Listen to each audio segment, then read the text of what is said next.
날마다 쓰는 나의 신앙일기 TV 데일리 큐티 나무향기입니다. 오늘은 출애굽기 14장 10절에서 14절을 묵상하겠습니다.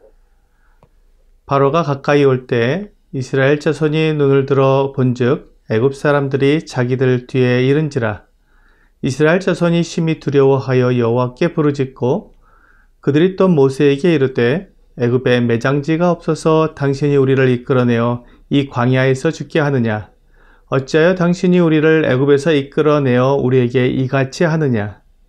우리가 애굽에서 당신에게 이른 말이 이것이 아니냐? 이르기를 우리를 내버려 두라. 우리가 애굽 사람을 섬길 것이라 하지 아니하더냐? 애굽 사람을 섬기는 것이 광야에서 죽는 것보다 낫겠노라. 모세가 백성에게 이르되 너희는 두려워하지 말고 가만히 서서 여호와께서 오늘 너희를 위하여 행하시는 구원을 보라. 너희가 오늘 본 애굽 사람을 영원히 다시 보지 아니하리라. 여호와께서 너희를 위하여 싸우시리니 너희는 가만히 있을지니라. 하나님을 믿는다는 것은 하나님의 뜻을 알고 그 뜻이 그대로 이루어질 것을 믿는 것입니다.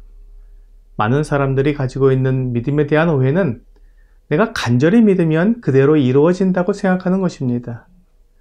그러나 믿음은 나를 믿는 것이 아니라 하나님을 믿는 것입니다. 하나님이 무엇을 하시며 어떻게 하실 것인지를 알고 그것이 이루어질 것을 믿는 것입니다. 이것은 나와 상관이 없습니다. 그러므로 내가 무엇을 원하든 내가 능력이 있든 없든 아무 상관이 없고 오직 하나님께서 무엇을 약속하셨는지를 알고 믿는 것이 참 믿음입니다. 그러므로 하나님의 뜻이 무엇인지를 아는 것이 가장 중요합니다. 만일 하나님의 뜻과 내 뜻이 다르다면 내가 하나님의 뜻을 거스르고 있는 것입니다. 만일 내가 하나님의 뜻과 같다면 나는 하나님을 섬기고 있는 것입니다. 이와 같이 하나님의 뜻에 나를 맞추는 것이 참된 믿음의 삶입니다. 오늘 본문에 애굽의 바로가 이스라엘 백성들이 머물러 있는 곳에 가까이 왔습니다. 이스라엘 백성들이 그것을 보고 깜짝 놀라 두려워하고 모세와 하나님께 원망하기 시작했습니다. 그들이 바로의 군대에게 잡혀 죽게 되었다는 것입니다. 그러면서 모세에게 왜 자기들을 애굽에서 이끌어내어 광야에서 죽게 만들었느냐고 원망했습니다. 광야에서 죽느니 애굽 사람들을 섬기는 것이 더 낫다고 말했습니다. 이스라엘 백성들은 하나님에 대한 믿음이 없었습니다. 지금까지 하나님께서 행하시는 일들을 보았지만 여전히 하나님에 대한 믿음이 없었습니다. 그래서 그들이 지금 하나님의 뜻대로 움직이면서도 그 결과가 어떻게 될지에 대해서 믿음이 없었습니다. 이스라엘 백성들은 하나님을 바라보지 못하고 지금 그들을 추격하고 있는 바로의 군대를 보았습니다. 그 군대가 그들을 다 죽일 것이라고 생각했습니다. 여기에서 우리는 이스라엘 백성들의 태도와 믿음을 통해 우리의 믿음과 태도를 살펴볼 필요가 있습니다. 이스라엘 백성들은 지금 하나님의 뜻대로 애굽에서 나와 광야로 들어왔습니다. 그들은 하나님의 인도하심대로 길을 가고 있었기 때문에 아무것도 두려워할 필요가 없었습니다. 하지만 그들을 쫓아오는 바로의 군대를 보았을 때 두려워졌습니다. 하나님께서 약속하신 것을 그대로 이루시는 분이라는 것을 잊어버린 것입니다. 그러자 모세가 이스라엘 백성들에게 말했습니다. 13절입니다. 모세가 백성에게 이르되 너희는 두려워하지 말고 가만히 서서 여호와께서 오늘 너희를 위하여 행하시는 구원을 보라. 너희가 오늘 본 애굽 사람을 영원히 다시 보지 아니하리라. 모세는 이스라엘 백성들에게 두려워하지 말라고 말했습니다. 왜냐하면 지금 그들이 하나님의 뜻대로 행하고 있기 때문입니다. 그들이 하나님을 거스른다면 두려워해야 하지만 지금 그들이 하나님의 뜻대로 행하고 있기 때문에 아무것도 두려워할 필요가 없다는 것입니다. 그리고 하나님께서 그들을 어떻게 구원하시는지 가만히 서서 보기만 하면 된다고 말해 주었습니다. 이것이 하나님에 대한 올바른 믿음입니다.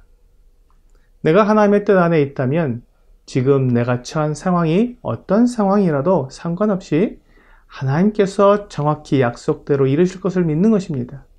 그래서 모세는 14절에서 여호와께서 너희를 위하여 싸우시리니 너희는 가만히 있을지어다 라고 말한 것입니다.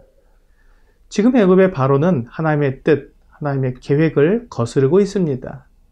하나님께서 이스라엘 백성들을 가나안 땅으로 가게 하라는 하나님의 말씀을 어기고 이스라엘을 추격해 왔기 때문에 이제 바로는 하나님을 대적하는 하나님의 원수가 된 것입니다. 그러므로 애굽의 바로에 대해 하나님께서 친히 싸우실 것입니다. 이스라엘 백성들이 바로의 군대와 싸울 것이 없습니다. 하나님께서 이스라엘 백성들에게 바로와 싸울 것을 말씀하지 않으셨기 때문에 가만히 하나님께서 하시는 일을 보고 있기만 하면 되었습니다. 우리가 하나님의 뜻을 알아야 하는 이유가 여기에 있습니다. 내 생각이나 내가 원하는 것이 하나님의 뜻과 맞지 않으면 우리는 바로처럼 하나님을 대적하는 어리석은 사람이 될 수 있습니다.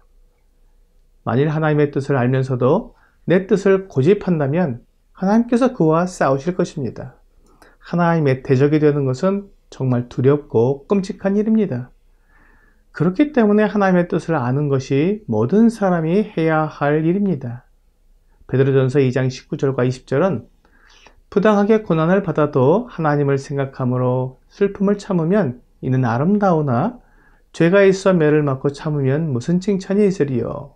그러나 선을 행함으로 고난을 받고 참으면 이는 하나님 앞에 아름다우니라 라고 말씀하고 있습니다. 하나님께서 그리스도인들에게 원하시는 것은 선을 행하라는 것입니다. 그렇게 할 때 부당한 고난을 당하기도 한다는 것입니다. 하지만 그 고난을 두려워하지 말고 오히려 그 고난을 참고 견디라고 말씀하고 있습니다. 그렇게 하는 것이 하나님 앞에서 아름다운 일이라고 말씀하십니다. 하나님의 뜻대로 행하는 것은 하나님을 기쁘시게 하는 것이지만 반대로 죄를 지음으로 매를 맞는 것은 칭찬할 수가 없다고 하십니다. 때때로 우리가 이스라엘 백성들이 당하는 것 같은 감당할 수 없는 고난을 당할 때도 있습니다. 그때 하나님을 원망하기보다는 하나님의 뜻을 알고 하나님 앞에서 평강한 가운데 하나님이 하시는 일을 보며 하나님께 영광을 돌리는 것이 참된 믿음입니다. 오늘의 적용 질문을 보겠습니다. 나는 감당할 수 없는 어려움이 올 때 하나님께 불평과 원망을 하지 않습니까? 하나님께서 선하시고 우리를 사랑하신다는 것을 믿는 사람은 하나님을 원망하거나 불평하지 않습니다. 물론 당장 어렵고 힘들 때는 하나님께 불평 어린 소리가 나올 수 있지만 가만히 하나님을 바라보고 묵상하면서 하나님께서 어떤 분이신지 알게 될 때 하나님을 의지하고 하나님께서 이루실 일을 기대하게 됩니다.